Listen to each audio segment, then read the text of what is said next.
Hello friends, today in Elements of Accounts Standard 11, in first chapter Accounting and its terminology, here the result of our 2019-20 Shining Stars result. So if you are working very hard, you can also achieve this type of result. So today we are going to learn about new definition in accounting. First is receipts. Receipt is also known as revenue or you can also say income. तो receipt को आप revenue या income भी बोल सकते हो. When money is received due to consequence of business transaction, consequence means result of activities, it is known as receipt. These receipts are classified on the basis of their nature. Receipts regularly received during the year, and second, not regularly received during the year. Business receives regular receipts from day-to-day activities. Receipt of the sale in business, receipt of commission, receipt of dividend. These receipts are received on regular basis. Certain receipts do not have regular nature. These receipts are categorized in two categories: regular receipt, which are known as revenue receipt, and capital receipt, which are not regular in nature. So what is receipt? What is revenue? What is income? So when money is received due to consequence of business transaction, so every business, the main purpose of every business is to earn a profit, and when owner of the business received a money due to business transaction, it is known as receipt. कोई भी businessman है जो regular transaction करता है और उसको जो money जो उसको अमाउंट मिलती है तो वो उसके लिए रिसिप्ट या इनकम या रेवेन्यू हो जाएगी. जैसे मैं ट्यूशन क्लासेस के अंदर कोचिंग प्रोवाइड करता हूँ तो स्टूडेंट्स के पास से मेरे को अमाउंट मिलेगा, तो जो मनी मेरे को मिलेगा, when I received this money, it is called receipt. And some of the receipts are regularly received, like provision stores regularly sell their provision item, so they received money through provision item regularly. Stationery stores regularly sell stationery, so they received a regular income. And some of the receipt or income is not regularly in nature. कई बार क्या होता है कि आपको जो income या receipt मिलती है वो रेगुलरली मिलती रहती है, और कई बार ऐसी भी इनकम है जो आपको रेगुलर नहीं मिलती. जैसे सेल इन बिजनेस, तो कोई भी बिजनेस के अंदर रेगुलर सेलिंग तो होती रहेगी, तो वो उनको रेगुलर बेस पर मिलेगा. रिसिप्ट ऑफ कमीशन, कई लोग एज अ कमीशन एजेंट काम करते हैं. मार्केट यार्ड के अंदर ग्रेन मर्चेंट रहते हैं, वो कमीशन एजेंट काम करते हैं. कोई रियल एस्टेट का ब्रोकर है, उनको कमीशन मिलता है. कोई स्टॉक मार्केट का ब्रोकर है, उनको कमीशन या ब्रोकरेज मिलती है.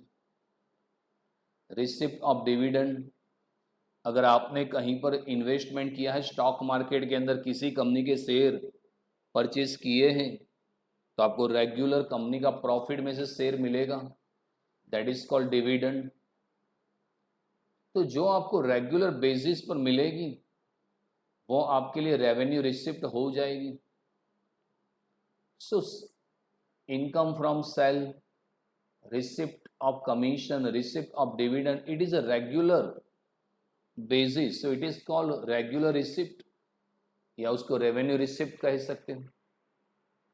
जैसे मेरा कोचिंग क्लास है तो मेरे को ट्यूशन फी की इनकम रेगुलर मिलती रहती है, तो वो मेरे लिए रेवेन्यू रिसिप्ट हो जाएगी। कोई होटल बिजनेस करता है तो जो कस्टमर है उसके पास से उसको रेगुलर इनकम मिलती रहती है, तो वो रेवेन्यू रिसिप्ट हो जाएगी।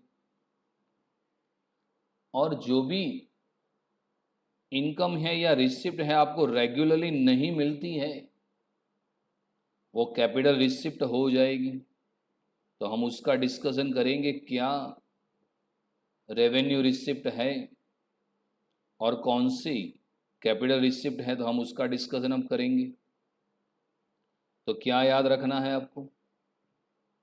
The money is received due to consequence of business transaction, it is known as receipt. So these receipts are classified,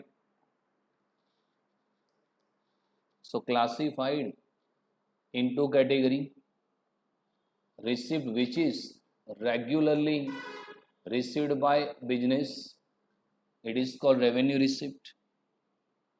जो आपको रेगुलरली मिलती रहती है वो रेवेन्यू रिसिप्ट है।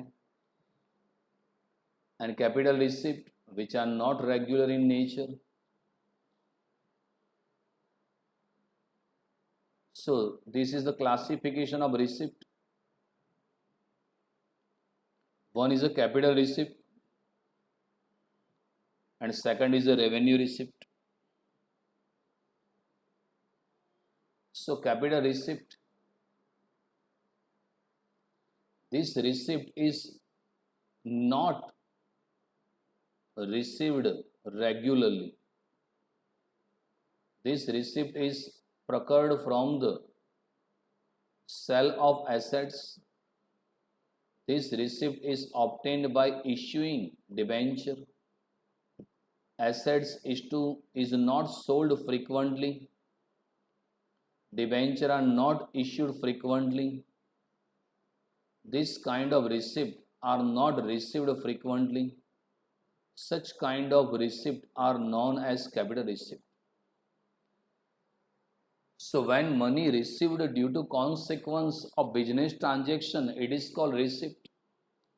And receipt is classified in two categories. One is a capital receipt and second is a revenue receipt. So any receipt which is not regular on the basis, जो भी receipt या income है जो आपको regularly नहीं मिलती है वो कैपिटल रिसिप्ट हो जाएगी। तो कई बार आपको इनकम तो मिलती है लेकिन रेगुलरली नहीं मिलती। This receipt is procured from the sale of asset. अगर आपने कोई एसेट सेल कर दी वहां से आपको इनकम मिलेगी, लेकिन वो रेगुलर इन नेचर नहीं होगी। आप बार बार थोड़ी एसेट सेल आउट करोगे। जैसे किसी का मेडिकल स्टोर है तो मेडिसिन वो रेगुलर बेसिस पर सेल करेगा, तो मेडिसिन सेल करने से उसको जो इनकम मिलेगी वो उसके लिए हो जाएगी रेवेन्यू रिसिप्ट, क्योंकि डेली वो मेडिसिन की तो सेल आउट करता रहेगा। लेकिन अगर मेडिकल स्टोर के अंदर उसके पास कोई ओल्ड फर्नीचर है, तो मेडिकल स्टोर के अंदर कोई ओल्ड फर्नीचर है उसने वो बेच दिया, तो वहां से भी इनकम होगी। लेकिन वो फर्नीचर है वो आप डेली तो सेल नहीं करने वाले, तो वो आपके लिए कैपिटल रिसिप्ट हो जाएगी। सो याद रखना है कि this receipt is not received regularly. So this receipt is procured from the sale of asset. This receipt is obtained from issuing debenture. Now what is debenture? जो बड़ी बड़ी लिमिटेड कंपनी रहती है, रिलायंस, टाटा, एशियन, जब उनको अमाउंट चाहिए, money की requirement है, तो वो पब्लिक से बोरो करते हैं कि भाई, पब्लिक से रिक्वेस्ट करते हैं कि भाई आप हमको अमाउंट दो, तो हम आपको इंटरेस्ट देंगे, लेकिन वो डिबेंचर रेगुलर बेस पर इश्यू नहीं कर सकते। They are not issuing debenture frequently. Life में 1 या 2 टाइम ही इश्यू कर सकते हो। तो डिबेंचर इश्यू किया तो आपको अमाउंट तो मिला, लेकिन वो रेगुलर नहीं मिलने वाला, तो वो कैपिटल रिसिप्ट हो जाएगा। मैं एग्जांपल देता हूं। अगर मैं क्लासेस के अंदर स्टूडेंट को कोचिंग प्रोवाइड करता हूं, तो मेरे को ट्यूशन फी रेगुलर बेस पर मिलती है। तो जो फीस मेरे को रेगुलर बेस पर मिलती है वो मेरे लिए रेवेन्यू रिसिप्ट होगी। लेकिन अगर मैं अपने क्लास का कोई फर्नीचर बेच दूं, कोई ओल्ड फर्नीचर है और मैंने बेच दिया, तो वहां से भी इनकम मिलेगी, लेकिन वो income not regular in nature, वो रेगुलर नहीं है, तो वो कैपिटल रिसिप्ट हो जाएगी। जैसे तिथि बुक स्टोर्स हैं, अगर वो तिथि बुक स्टोर्स रेगुलरली स्टेशनरी बेचता है और उसको स्टेशनरी में से इनकम मिलती है रेगुलर, तो उसके लिए रेवेन्यू रिसिप्ट होगी। लेकिन वो तिथि बुक स्टोर्स ने अपनी दुकान का कोई ओल्ड फर्नीचर है वो सेल आउट कर दिया, या खुद दुकान ही सेल कर दी, और उसको वहां से अगर कोई इनकम मिली, तो वो कैपिटल रिसिप्ट हो जाएगी, क्योंकि वो रेगुलर उसको नहीं मिलने वाली। जैसे कोई स्कूल है, तो स्टूडेंट के पास से उसको रेगुलरली स्कूल फीस मिलती है, तो वो उनके लिए रेवेन्यू रिसिप्ट होगी। लेकिन स्कूल ने अपना कोई फर्नीचर या मार्कर बोर्ड बेच दिया या कोई बेंचेस बेच दी, तो वहां से इनकम मिलेगी, but that is not regular in nature, that is called capital receipt. So any receipt which is not regularly in nature, it is called capital receipt, and basically it is required from sale of asset or issuing debenture. So one thing remember, assets is not sold frequently. आप बार बार थोड़ी asset sell out करोगे। Debentures are not issued frequently, so that is called capital receipt. Now the revenue receipt. The flow of this receipt would remain constant. From this receipt, profit earned during the year, loss incurred can be as certain. In this category of receipt of income, income of sales, income of commission, income of discount, income of rent, etc. are included. This kind of receipt arise frequently. Look this word. This kind of receipt arise frequently. Revenue receipt is also known as revenue income. So what is revenue receipt? So when owner of the business received income regularly in nature, so when you received any income regular in nature, so it is called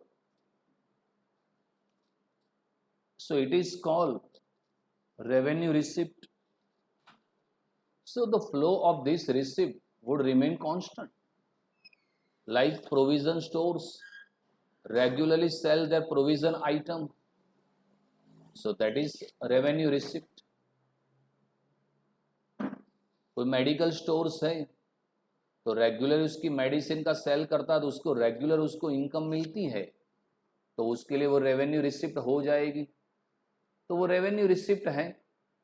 किसी की hardware की shop है, तो वो hardware की item regular base पर sell out करेंगे, तो उसको रेगुलर इनकम मिलेगी, तो वो उनके लिए रेवेन्यू रिसिप्ट हो जाएगी।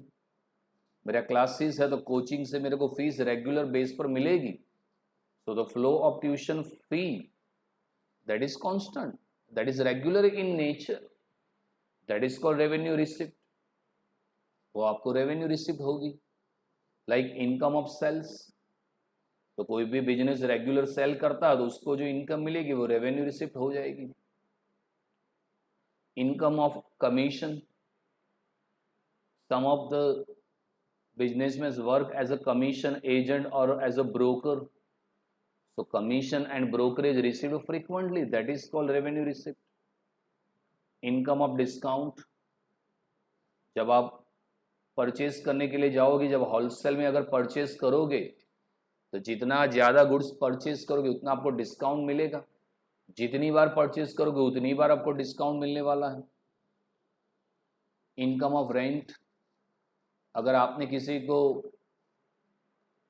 हाउस या शॉप रेंट पे दी है, लैंड रेंट पर दी है, तो उसके पास से आपको रेंट रेगुलर पर मंथ मिलता रहेगा, so that is called revenue receipt.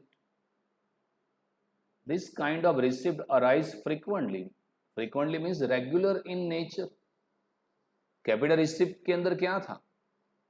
This kind of receipt arise not frequently, वो रेगुलर आपको नहीं मिलेगी, तो रेवेन्यू के अंदर आपको रेगुलर मिलेगी, तो वो रेवेन्यू रिसिप्ट हो जाएगी। तो आपको यही याद रखना है कि रेवेन्यू का मतलब क्या है। जो इनकम आपको रेगुलर मिलती है तो वो रेवेन्यू रिसिप्ट है, और जो इनकम आपको रेगुलर नहीं मिलती तो वो कैपिटल रिसिप्ट हो जाएगी। And revenue receipt is also known as revenue income. Now payments. Now what is payment? Money paid due to consequence of business transaction is known as payment. These payments are classified on the basis of their nature. Payment regularly paid during the year, not regularly paid during the year. Business is run in rented premises and rent is paid regular every month. This is regular payment. Throughout the year is paid. Assume that machine is purchased for business. This expenditure is not regular expense. Like receipt, payment are also classified in two categories. जैसे आपने receipt को दो part के अंदर classified किया, ऐसे payment भी है। रिसिप्ट के अंदर क्या था? मनी रिसीव्ड था, इनकम के लिए आपको अमाउंट मिलता है। यहाँ पेमेंट के अंदर मनी पेड, वहां पर रिसीव्ड था, यहां पर पेड है। Money paid due to consequence of business transaction is known as payment. तो बिजनेस ट्रांजैक्शन के लिए जिसको आपको अमाउंट पे करना पड़ता है तो वो आपके लिए पेमेंट हो जाएगा। So this payment is also classified in two categories. तो वो पेमेंट भी दो पार्ट के अंदर आ जाएगा। जो पेमेंट आप रेगुलर पे करते हो वो आपका रेवेन्यू पेमेंट हो जाएगा, रेवेन्यू एक्सपेंडिचर हो जाएगा। And any payment which is not regularly paid during the year, that is called capital expenditure. Example, business is run in rented premises. अगर आपके पास खुद की शॉप नहीं है, अगर आपने रेंट पे ली है तो पर मंथ आपको रेंट पे करना पड़ेगा। तो पर मंथ आप रेंट पे करोगे, तो this rent is regular payment, तो वो रेवेन्यू एक्सपेंडिचर हो जाएगा, क्योंकि आपको पर मंथ पेमेंट करना ही पड़ेगा through out the year. Suppose आपने कोई मशीन परचेज किया है, machine is purchase for business, this expenditure is not regular expense, वो रेगुलर नहीं होगा, क्योंकि एक बार आपने मशीन परचेज किया तब उसका फ्यूचर में भी यूज करते रहोगे। So this expense is not regular in nature. Example देता हूं मैं आपको। आपका जो रेसिडेंस है, तो रेसिडेंस के लिए जो लैंड और बिल्डिंग के लिए आपने जो एक्सपेंस किया है वो कैपिटल एक्सपेंडिचर होगा, क्योंकि एक बार ही आपने इन्वेस्ट किया, बार बार तो करना नहीं पड़ेगा। So this expense of land and building is not regular in nature, that is called capital expenditure. लेकिन per month regularly you have to pay electricity bill, gas bill, petrol expense, vegetable expense, provision items expense. तो वो जो expense है आपके घर का, जो milk का है, वेजिटेबल का है, इलेक्ट्रिसिटी एक्सपेंस, पेट्रोल का एक्सपेंस, वो रेगुलर इन नेचर है, तो वो रेवेन्यू एक्सपेंडिचर हो जाएगा। और आप अमाउंट पे करते हो तो वो आपके लिए पेमेंट हो जाएगा। एक ही चीज में आपको मैं दो एग्जांपल देता हूं। जैसे आपने मेरे को ट्यूशन की फीस पे की तो वो क्या होगा वो समझ लो। आपने ट्यूशन की फी मेरे को पे की तो वो आपके लिए पेमेंट हो जाएगा, और मेरे को ट्यूशन की फी मिलेगी तो वो मेरे लिए रिसिप्ट हो जाएगी। तो आपने मेरे को अमाउंट पे किया है तो वो आपके लिए पेमेंट है, और मेरे को जो अमाउंट मिलेगा, जो आई रिसीव्ड दिस मनी, मेरे को अमाउंट मिलेगा तो वो मेरे लिए रिसिप्ट है। जैसे आप स्कूल के अंदर फीस पे करते हो तो स्कूल को अमाउंट मिलती है तो वो उनके लिए रिसिप्ट हो जाएगी, और आप अमाउंट पे करते हो तो वो आपके लिए पेमेंट हो जाएगा। तो रिसिप्ट के अंदर क्या था, मनी रिसीव्ड था। यहाँ है money paid due to consequence of business transaction is known as payment, and this payment is classified in two categories. Any payment regularly in nature, it is called revenue expenditure, and any expenditure not regularly, it is called capital expenditure. जैसे आपका business rent पे लिया है तो per month आपको rent पे करना पड़ेगा तो वो रेवेन्यू एक्सपेंडिचर होगा। लेकिन आपने खुद की दुकान परचेज की तो वो कैपिटल एक्सपेंडिचर हो जाएगा, क्योंकि एक बार ही आपको शॉप का अमाउंट पे करना है, बार बार नहीं करना है। Expenses are classified in two category, one is a capital expenditure and second is a revenue expenditure. So capital expenditure, this payment is not regular in nature. Generally when fixed assets are purchased, capital expenditure arise. Example, purchase of machine, because assets are not purchased frequently, thus it is capital expenditure. The redemption of debenture is also a capital payment. Now what is capital expenditure? So any expenditure which is not regular in nature, it is called capital expenditure. अगर ऐसा कोई भी expense है जो आपको regular नहीं करना पड़ता है वो कैपिटल एक्सपेंडिचर है। जब मैंने क्लासेस परचेज किया तो वो क्लासेस का जो एक्सपेंस था वो कैपिटल एक्सपेंडिचर था, क्योंकि एक ही बार मेरे को पेमेंट करना पड़ा, अब पेमेंट करना नहीं है तो वो कैपिटल एक्सपेंडिचर हो जाएगा। जो मैंने मार्कर बोर्ड बनाया तो वो कैपिटल एक्सपेंडिचर है, क्योंकि एक बार करना पड़ा, बार बार करना नहीं है।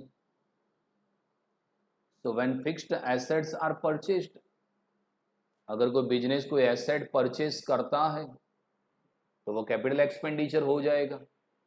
जैसे एशियन टाइल्स लिमिटेड है तो उसने जब फैक्ट्री बनाई तो उसके लिए जो लैंड का एक्सपेंस था, बिल्डिंग का एक्सपेंस है, मशीनरी का एक्सपेंस है, वो कैपिटल एक्सपेंडिचर हो जाएगा। Because assets are not purchase frequently, आप बार बार थोड़ी परचेज करोगे।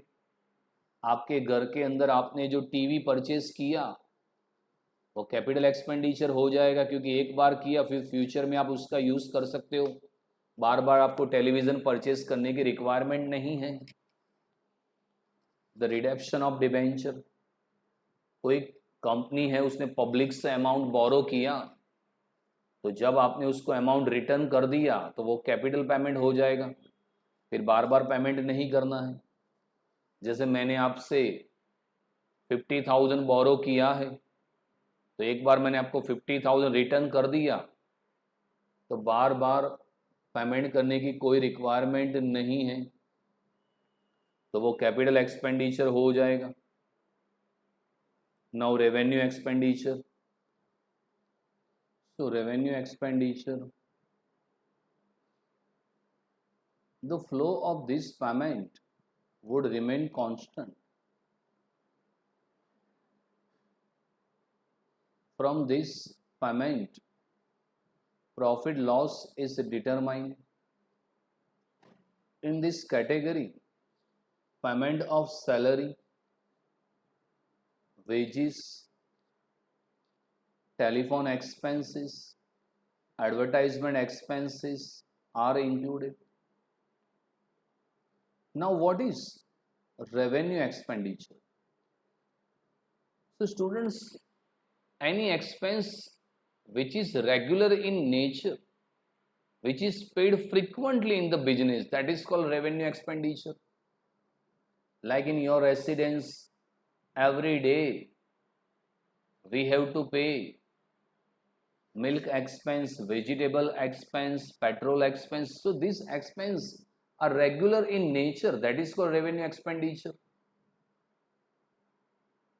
So the flow of this payment would remain constant. ऐसा कोई भी एक्सपेंस आपको रेगुलरली पे करना पड़ता है, वो रेवेन्यू एक्सपेंडिचर हो जाएगा. So the flow of this payment would remain constant. From this payment profit and loss is determine. तो ये एक्सपेंस से आप बिजनेस का प्रॉफिट हुआ या लॉस डिसाइड कर सकते हो. अगर आपकी इनकम ज़्यादा है और एक्सपेंस कम है तो प्रॉफिट हो जाएगा, लेकिन अगर आपका एक्सपेंस ज़्यादा है और इनकम कम है तो लॉस हो जाएगा. For every business per month they have to pay salary to their employees. In factories जो वर्कर्स हैं उनको वेजेस आपको पे करना पड़ता है. टेलीफोन एक्सपेंस या रिचार्ज का एक्सपेंस या इलेक्ट्रिसिटी एक्सपेंस है, या रेगुलर आपको एडवर्टाइज देनी पड़ती है तो वो उसका एक्सपेंस है. सो this is called revenue expenditure.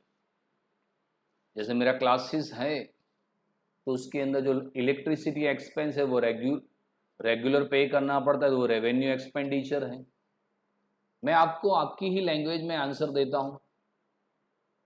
आपने जो मोबाइल परचेज किया है वो कैपिटल एक्सपेंडिचर है, क्योंकि बार बार मोबाइल परचेज नहीं करना है, लेकिन रिचार्ज तो रेगुलर करवाना पड़ेगा ना.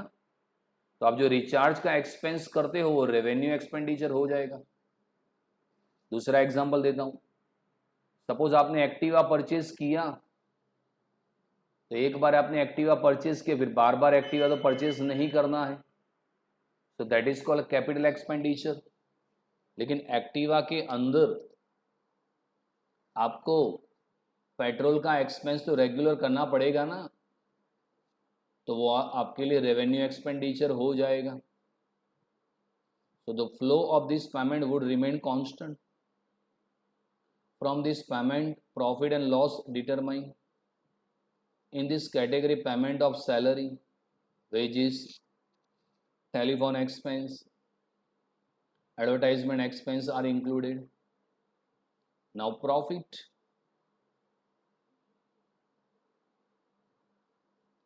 Excess of income over expenditure is called profit.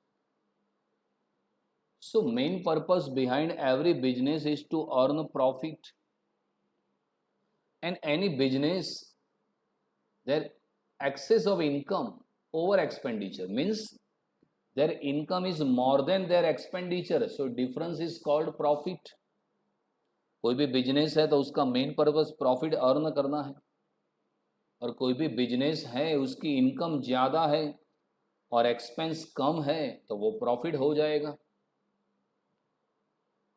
After deduction of regular payment which is known as revenue payment, from regular receipt of the year, the remaining surplus is known as profit. The excess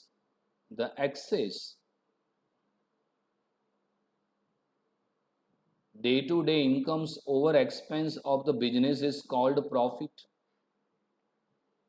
तो कोई भी business है, उसकी day to day उसकी income ज़्यादा है और expense कम है, दैट इज कॉल्ड प्रॉफिट.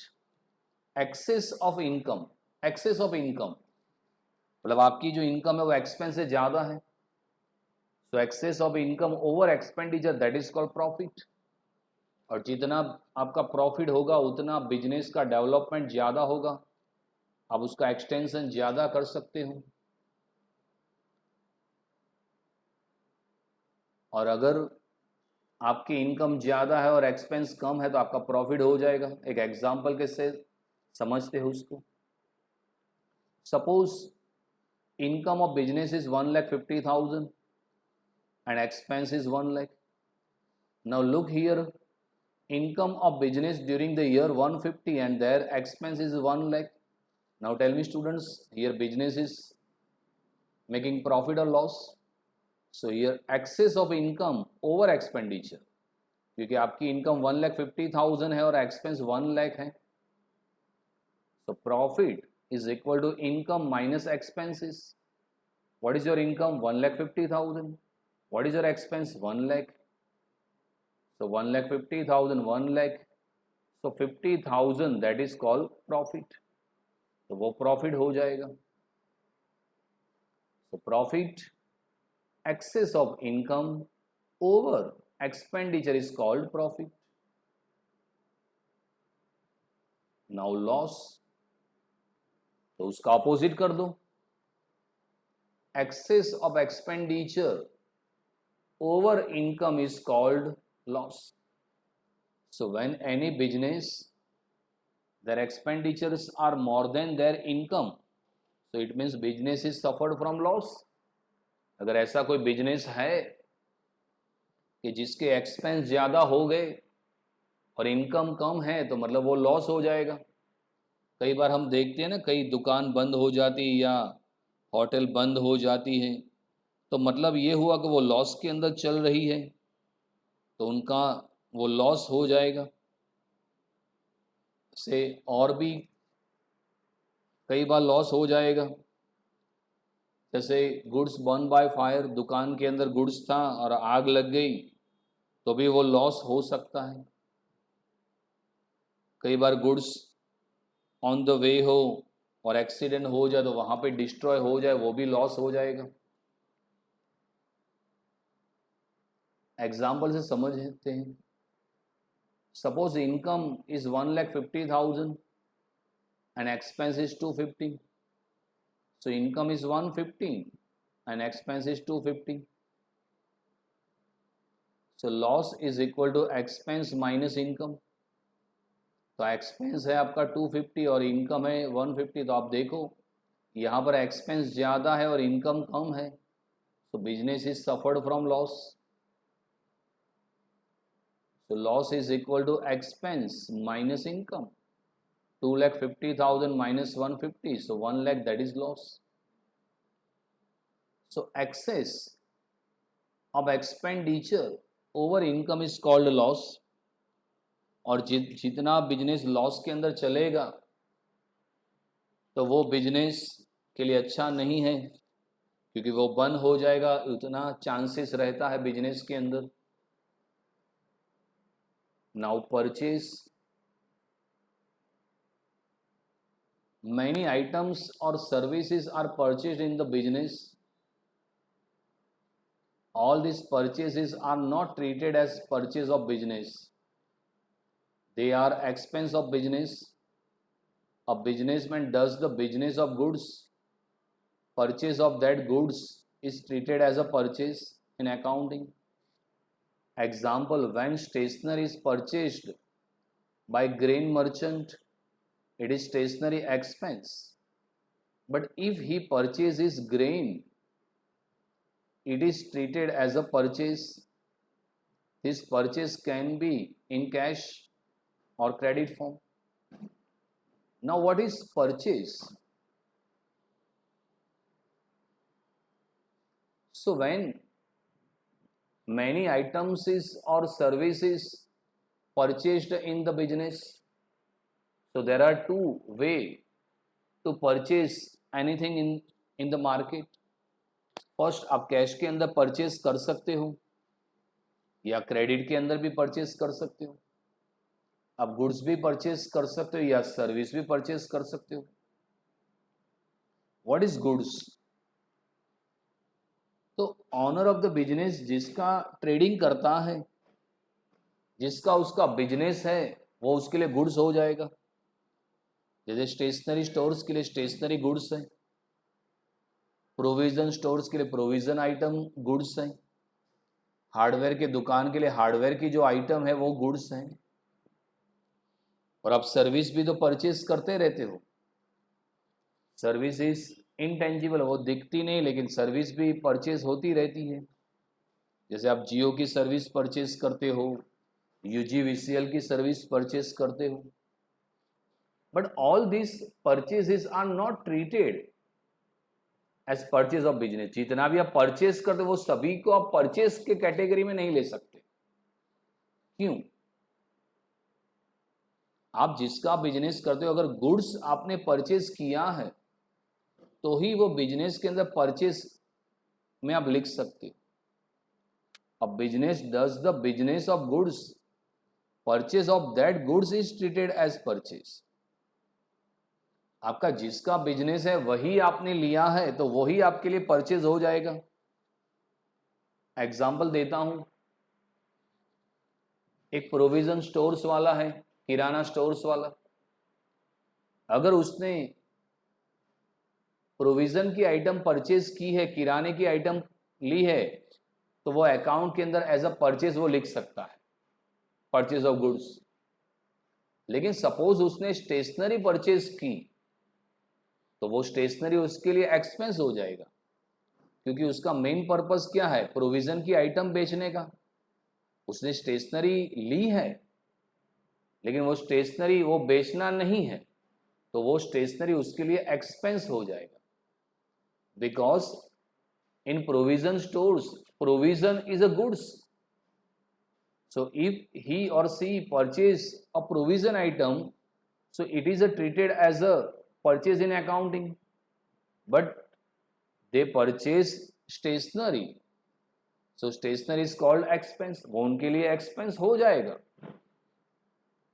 जैसे कोई ग्रेन मर्चेंट है, अनाज का कोई व्यापारी है, अगर ग्रेन आइटम वो लेता है तो वो उसके लिए परचेज हो जाएगा. लेकिन उसने स्टेशनरी ली तो वो परचेज नहीं, वो स्टेशनरी एक्सपेंस उसके लिए हो जाएगा.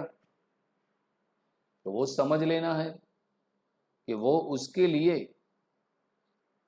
अब मैं एक एग्जांपल देता हूं, जैसे जैसे तिथि बुक स्टोर्स है, तो तिथि बुक स्टोर्स है तो वो स्टेशनरी का बिजनेस करता है, तो स्टेशनरी उसके लिए गुड्स हो जाएगी. अगर उसने स्टेशनरी ली है तो वो स्टेशनरी उसके लिए परचेज होगा, वो स्टेशनरी उसके लिए परचेज हो जाएगा. लेकिन वो कोई प्रोविजन की आइटम लेता है तो वो उसके लिए एक्सपेंस हो जाएगा, समझ लो, क्योंकि उसका मेन बिजनेस स्टेशनरी का है. तो स्टेशनरी उसने ली तो वो परचेज हो जाएगी. लेकिन उसने कुछ प्रोविजन की आइटम ली तो वो प्रोविजन उसके लिए एक्सपेंस हो जाएगा. वैसे कोई प्रोविजन स्टोर्स वाला है, तो प्रोविजन स्टोर्स वाला ने प्रोविजन की आइटम ली है तो उसके लिए परचेज हो जाएगा. लेकिन उसने स्टेशनरी ली है तो उसके लिए एक्सपेंस हो जाएगा. Now sales. Businessman receives different types of income from business. All these incomes are not treated as sell. A businessman does the business of goods. Sell of that goods is treated as sales in accounting. Income generated by grain merchant through sale of grain is called sales. So what is sales? So businessman received amount from the customers. But all this incomes are not treated as a sale. कोई भी businessman है, उसको amount मिला, उसको income मिली, लेकिन सभी income उसके लिए सेल नहीं होगा। क्यों सभी इनकम उसके लिए सेल नहीं होगी? Because a businessman does the business of goods, and if he sell a goods, so treated as a sell, क्योंकि उसका जो मेन बिजनेस है वही वो आइटम बेचता है, तो वो उसके लिए सेल हो जाएगा। जैसे हार्डवेयर स्टोर्स हैं और वो हार्डवेयर की आइटम बेचेगा, तो वो उसके लिए सेल्स लिख सकता है, तो वो उसके लिए सेल्स हो जाएगा। लेकिन अगर उसको रेंट मिला है या डिविडेंड मिला है, तो वो सेल्स नहीं होगा, क्योंकि वो बिजनेस की एक्टिविटी नहीं है, तो वो रेंट इनकम या डिविडेंड इनकम हो जाएगी।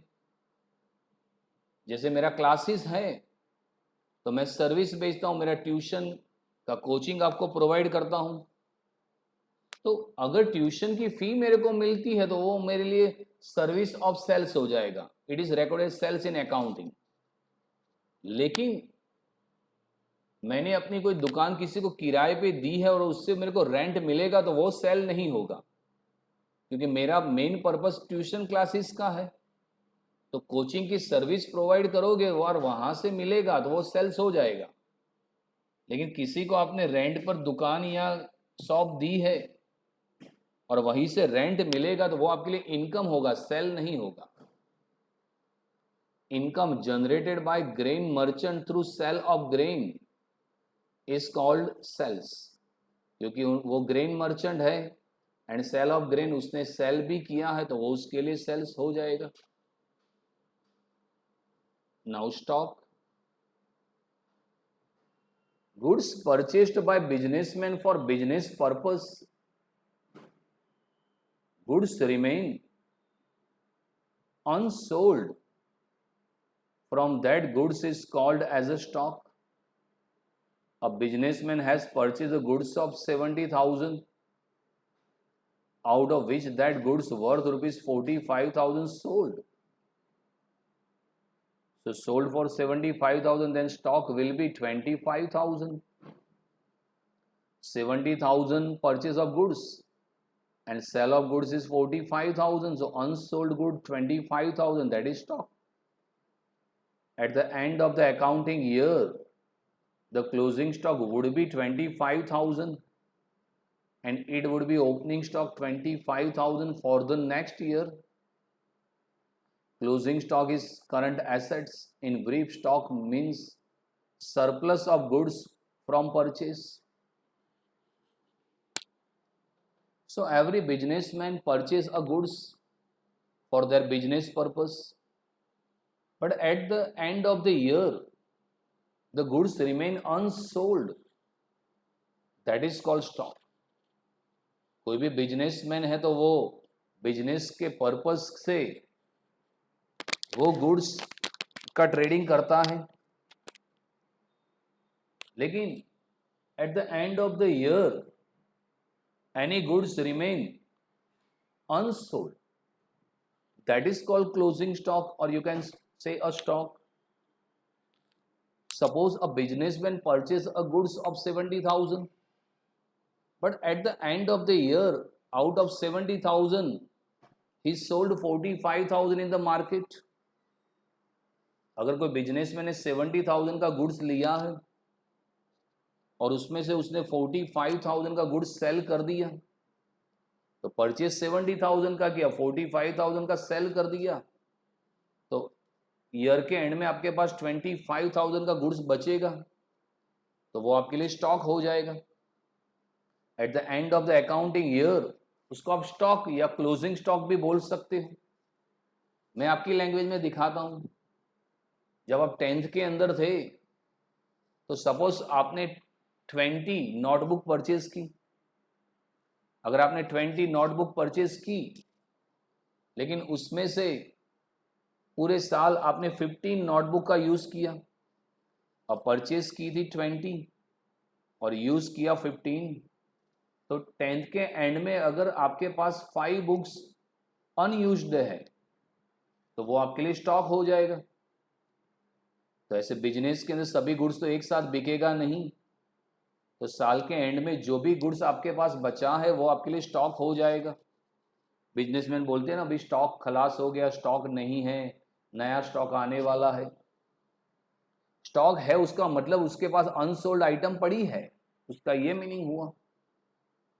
तो यहाँ पे 70,000 का गुड्स परचेज किया और सेल 45,000 किया, तो वो 25,000 उसके लिए स्टॉक हो जाएगा। Eight the end of accounting year, देखो आपके घर में जो कैलेंडर है उसका ईयर डिफरेंट है और अकाउंटिंग ईयर डिफरेंट रहता है। कैलेंडर ईयर है जो 1 जनवरी को स्टार्ट होता है और 31 दिसंबर को ओवर हो जाता है। लेकिन जो अकाउंटिंग ईयर है, याद रखना कॉमर्स के student, accounting year always begins with 1 April and ends with 31 मार्च। जो अकाउंट लिखने का ईयर है वो 1 अप्रैल को स्टार्ट होता है और 31 मार्च को खत्म होता है। तो 31 मार्च के दिन जो भी गुड्स नहीं बिका है, दुकान के अंदर पड़ा है, तो वो स्टॉक हो जाएगा।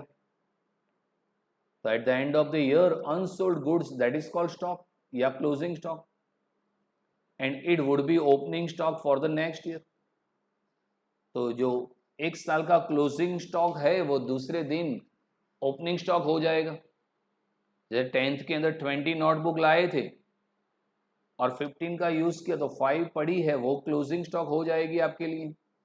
लेकिन जब आप 11th के अंदर आओगे तो वो 5 जो नोटबुक बाकी थी वही यूज पहले करोगे, तो जो 10th का क्लोजिंग स्टॉक है वो 11th के अंदर ओपनिंग स्टॉक हो जाएगा, तो वो ओपनिंग स्टॉक हो जाएगा।